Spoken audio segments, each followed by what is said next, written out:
saat itu Bapak Presiden tanya, kenapa Bu Yani yang diusulkan kok hanya jembatan Girpasang nominalnya hanya 3 miliar.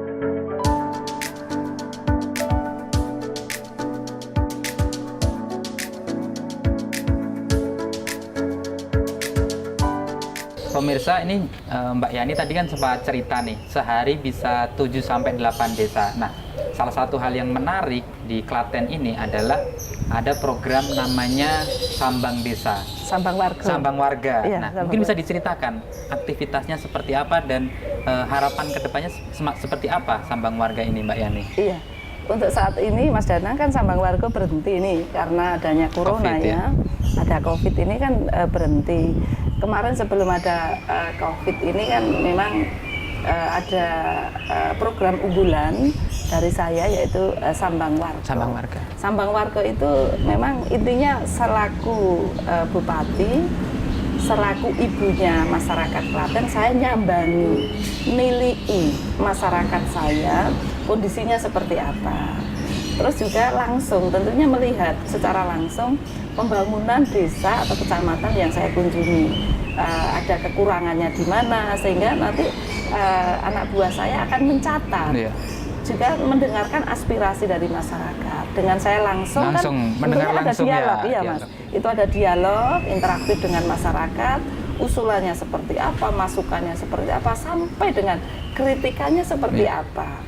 Kepada saya dengarkan, anak buah saya mencatat sehingga pada saat proses penganggaran bisa apa yang ya? langsung bisa dianggarkan. Selama ini aspirasinya macam-macam, Mbak Yani. Macam-macam, iya. Yang paling sering apa nih kebanyakan aspirasi warga Klaten? Aspirasinya minta selfie. Oh, minta selfie. Iya, minta selfie dari sama Ibu Bupati. Ada nggak kadang aspirasi yang aneh-aneh gitu, kadang nggak terduga gitu? Mungkin kalau aspirasi standar mungkin, Bu ini jalannya gini, atau mungkin Bu bantuan. Biasanya minta bantuan nih kebanyakan lah. Minta bantuan. Ada nggak kadang aspirasi dari masyarakat yang mungkin tidak pernah terduga gitu? Selama ini masih wajar-wajar saja sih Mas. Ya. Wajar-wajar. Memang menjadi tanggung jawab saya, Bu, jalannya rusak diperbaiki. Ya. Itu tanggung jawab saya. Bu, gedungnya balai desa kami sudah tidak layak. Itu juga semua menjadi tanggung jawab saya. Ya. Jadi saya melaksanakan Sambang Warga, langsung ngobrol dengan masyarakat itu.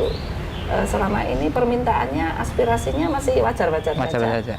Yang paling banyak selfie tadi iya, nih. Iya, itu yang kadang saya kewalahan. Masyarakat minta selfie dan itu menjadi kebanggaan saya juga sih, bahwa saya ternyata ya saya cukup menarik ya bisa selfie soalnya. Di satu lokasi bisa sampai puluhan selfie nih Mbak Yani. Ya, ada nggak pengalaman khusus Mbak Yani ketika masyarakat nih ya menyampaikan aspirasi atau ini, ada nggak pengalaman yang paling berkesan yang dirasakan selama ini ketika ada masyarakat menyampaikan aspirasi dan dengan keluh kesah mereka? Enggak sih, masyarakat Klaten itu kan sangat luar biasa, sangat bisa memahami keadaan yang ada, karena memang pembangunan di Klaten kan ya relatif sudah sangat baik. Yang menjadi sangat perhatian khusus saya dan menjadi seperti anak emas saya, karena selalu saya sampaikan ke publik, ke masyarakat, yaitu masyarakat yang ada di daerah Girpasang. Girpasang. Iya, Girpasang. Itu Kemalang ya, Bu ya? Girpasang, desanya di Tegal Mulyo, kecamatannya Kemalang, daerahnya adalah daerah KRB 2. KRB 2 tentunya daerah rawan bencana. KRB 2 tentunya di sana ada 39 jiwa. Ada 14-an kakak. Di sana itu kan kalau mau ke kantor desa, mau sekolah, itu kan memang harus turun gunung lembah untuk mencapai kantor desa, kecamatan, ataupun mau berkumpul, bersilaturahmi dengan masyarakat yang lain. Di sana itu saya langsung pada saat 2019 awal, saya sudah ke Girpasang, naik turun. Iya. Naik lumayan turun, juga ya Bu ya? Iya. ada 1.001 anak tangga. 1.001 anak Iya. tangga sih lalu. 1.001 anak tangga saya naiki, saya turuni. Di sana memang sangat adem, sangat luar biasa, masyarakatnya tidak aneh-aneh. Permintaannya memang minta apa itu jembatan gantung. Saat itu langsung saya sanggupi memang. Tapi kajian dari DPU PR sendiri kan KRB 2 tidak boleh dibangun jembatan yang permanen. Akhirnya pada kesempatan saya diundang oleh Bapak Presiden kemarin habis Pilpres, diundang di Istana Bogor. Setiap kepala daerah untuk menyampaikan aspirasinya. Saat itu memang saya menyampaikan kepada Bapak Presiden, ada Bapak Gubernur, ada menteri-menteri. Itu aspirasi yang saya sampaikan. Usulan pertama yang saya sampaikan kepada Pak Presiden adalah jembatan Girpasang atau jembatan gantung Girpasang. Saat itu Bapak Presiden tanya, kenapa Bu Yani yang diusulkan kok hanya jembatan Girpasang, nominalnya hanya 3 miliar, kan pakai APBD bisa. Kenapa minta ketemu dengan Presiden, tidak minta yang berpuluh-puluh, beratus miliar gitu? Karena di sana sangat terisolir Bapak Presiden, di sana sangat butuh jembatan ini. Pertimbangan saya kalau itu dilaksanakan oleh Kementerian PUPR, pasti kajian teknisnya akan lebih kuat. Dan tentunya itu juga akan prosesnya lebih cepat gitu. Sehingga itu usulan pertama saya adalah dari semua aspirasi yang seperti Mas Danang sampaikan, adakah yang menarik, adakah yang aneh? Ya, jembatan gantung yang diminta masyarakat di Dusun Girpasang. Ini sejauh ini progresnya gimana Bu untuk Girpasang ini? Sebenarnya sebelum adanya corona sudah ada perencanaan dari Kementerian PUPR. Tapi karena ada COVID corona ini kayaknya kena refocusing. Jadi mohon maaf. Dan alhamdulillah kemarin Bapak Gubernur Jawa Tengah juga rawuh ke Girpasang.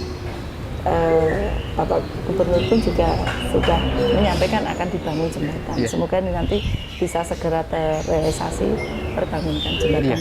Artinya masyarakat Klaten diajak mengambil contoh dari Girpasang ini ya, bagaimana perjuangan yang luar biasa ini masyarakat di Girpasang itu Mbak Yani ya. Iya. Oke. Ini kan artinya masyarakat dan di satu sisi juga memahami kondisi yang terjadi di Klaten. Nah, gimana sih kira-kira caranya mengajak masyarakat biar yuk kita bersama-sama membangun Klaten gitu, kasarannya maju bareng yuk. Tentu kan tidak mungkin pemerintah bisa jalan sendiri. Betul sekali. Peran masyarakat juga sangat besar. Kira-kira gimana apa yang dilakukan Mbak Yani dan pemerintah Kabupaten Klaten? Kata kuncinya agar Klaten itu lebih keren, lebih maju sesuai dengan visi misi kami, maju mandiri berdaya saing. Masyarakatnya harus bersatu. Masyarakatnya harus tentunya meninggalkan egonya masing-masing. Masyarakat ini harus tentunya aktif memberikan saran masukan kepada pemerintah, karena harus saya terbuka. Masyarakat aspirasi keinginan untuk Klaten seperti saya saat ini membangun gedung serbaguna di Jalan Jogja Solo samping Terminal Insinyur Soekarno.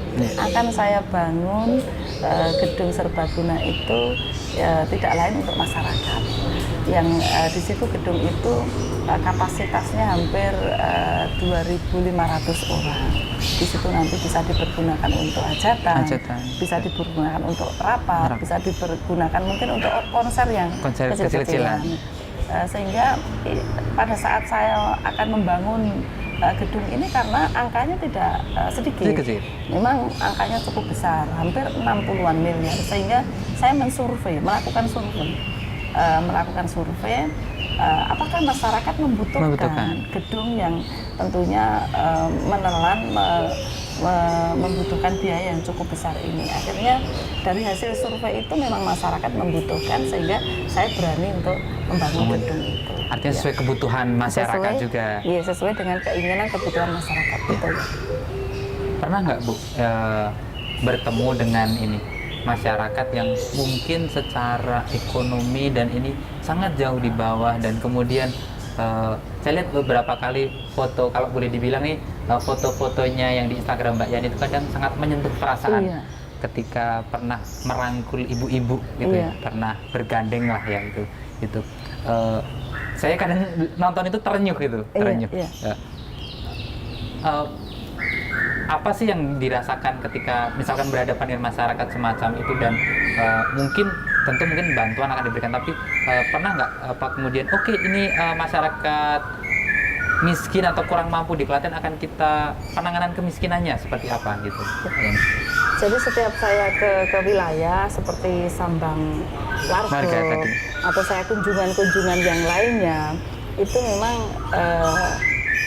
saya sering menemui orang tua yang kondisinya memang ekonominya memang tidak mampu. Tidak mampu. Disitulah saya ngajak tentunya OPD-OPD yang terkait pada saat itu untuk dicatat, tentunya akan dimasukkan dalam program RTLH. Selain itu juga kami bekerja sama dengan Basnas Kabupaten Klaten yang tentunya penganggarannya itu kan juga sangat simpel. Tidak sekaku pemerintahan iya, gitu betul. ya. Sehingga nanti kami joinan karena pendapatan dari Basnas itu sendiri juga diperoleh dari ASN Kabupaten Klaten, sehingga tentunya saya gandeng juga dengan Basnas. Apabila ada masyarakat yang kondisinya sangat segera dibantu, saya mintanya segera ke Basnas. Ada juga yang sangat urgent sekali, segera dicairkan. Saya kan punya biaya BOP, biaya operasional Bupati, sehingga nanti bisa lewat biaya operasional Bupati.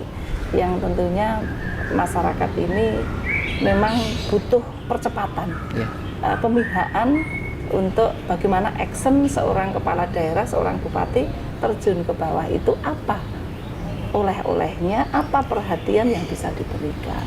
Artinya ketika Mbak Yani ini langsung terjun ke masyarakat, melihat langsung kondisinya, kemudian langsung ada langkah real yang bisa diambil gitu Mbak Yani ya? Wajib. Setiap saya ke wilayah itu dengan kondisi seperti apapun, asal tidak pesta loh ya, saya pasti sudah persiapkan membawa buah tangan, oleh-oleh kepada masyarakat saya. Ke Sambang Wargo pun saya juga ada seperti kuis untuk audien peserta Sambang Wargo itu, siapa yang bisa menjawab pertanyaan saya, ada door prize-nya, entah itu sepeda, entah itu kulkas atau entah apa, itu saya selalu bawa. Dan untuk masyarakat yang kunjungan yang tentunya kondisinya tidak enak atau tidak mampu ini, saya pasti sudah membawa anggaran operasional untuk saya berikan kepada masyarakat. Artinya ini operasional Bupati tapi untuk masyarakat Mbak Yani? Iya, betul sekali. Memang operasionalnya Bupati untuk masyarakat. Artinya ini untuk kepentingan masyarakat. Iya, betul. Tentu ini menjadi menarik ya, artinya Bupati, mungkin kita bisa membayangkan, oh Bupati seperti ini, tapi operasionalnya Bupati ini diberikan kepada masyarakat langsung. Iya. Gitu. Mungkin tidak banyak yang mengira semacam itu, Mbak Yani. Karena kalau pakai kegiatan di OPD, prosesnya terlalu lama. Tertanganannya nggak segera gitu ya, padahal pengen tadi, Mbak Yani pengen cepet tes gitu ya. Kan masyarakat kalau diminta menunggu, kok butuhnya sekarang kok ngasihnya tahun depan, ya keburu istilahnya rumahnya trocok atau keburu lapar atau yang lainnya, kan memang harus butuh action cepat. Makanya biaya operasional Bupati sering saya pergunakan untuk pembiayaan kepada masyarakat yang tidak mampu. Ya, ini luar biasa sekali. Artinya upaya pengentasan kemiskinan, termasuk penanganan kemiskinan di Klaten itu tidak melulu menggunakan anggaran-anggaran formal gitu ya. Iya, betul sekali. Bahkan anggaran operasional Bupati itu mayoritas tertularkan ke situ nih akhirnya. Iya, betul. Ya, kita tadi udah ngobrol lumayan serius dengan Mbak Yani soal pemerintahan dan sebagainya.